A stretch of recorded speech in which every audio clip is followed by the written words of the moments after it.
భారత మహిళల క్రికెట్ జట్టు 2025 ఉమెన్స్ వరల్డ్ కప్ను గెలుచుకున్న సందర్భంగా కడప జిల్లా అమ్మాయి left arm spinner Nallapureddy Sricharani మరియు మాజీ కెప్టెన్ మిథాలీ రాజ్ను ఆంధ్రప్రదేశ్ ముఖ్యమంత్రి చంద్రబాబు నాయుడు, మంత్రి నారా లోకేష్ సీఎం క్యాంప్ కార్యాలయంలో స్వాగతించారు. గన్నవరం ఎయిర్పోర్ట్లో ఆంధ్ర క్రికెట్ అసోసియేషన్ సభ్యులు, మంత్రులు అనిత, సవిత, సంధ్యారాణి, సాబ్ చైర్మన్ రవినాయుడు తదితరులు శ్రీచరణికి ఘన స్వాగతం పలికారు.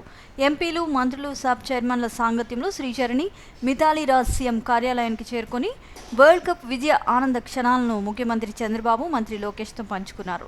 శ్రీచరణిని అభినందించిన సీఎం చంద్రబాబు ఈ విజయం ద్వారా భారత మహిళల సత్తా చాటుకొని మహిళా క్రీడాకారులకు ఆదర్శంగా నిలిచారని ప్రశంసించారు. ఆమె అద్భుతమైన ప్రదర్శనకు గుర్తింపుగా ప్రభుత్వం గ్రూప్ 1 ఉద్యోగం, 2.5 కోట్ల నగదు పురస్కారం, కడపలో ఇంటి స్థలం అందించనున్నట్లు సీఎం హామీ ఇచ్చారు. ఈ సందర్భంగా మీడియా సమావేశంలో మాట్లాడిన శ్రీచరణి ఈ పురస్కారాలతో సంతృప్తి చెందకుండా మరింత ముందుకు సాగాలని, తన క్రికెట్ జీవితంలో మరిన్ని విజయాలు సాధించాలని సీఎం చెప్పిన మాటలను ప్రత్యేకంగా ప్రస్తావించారు.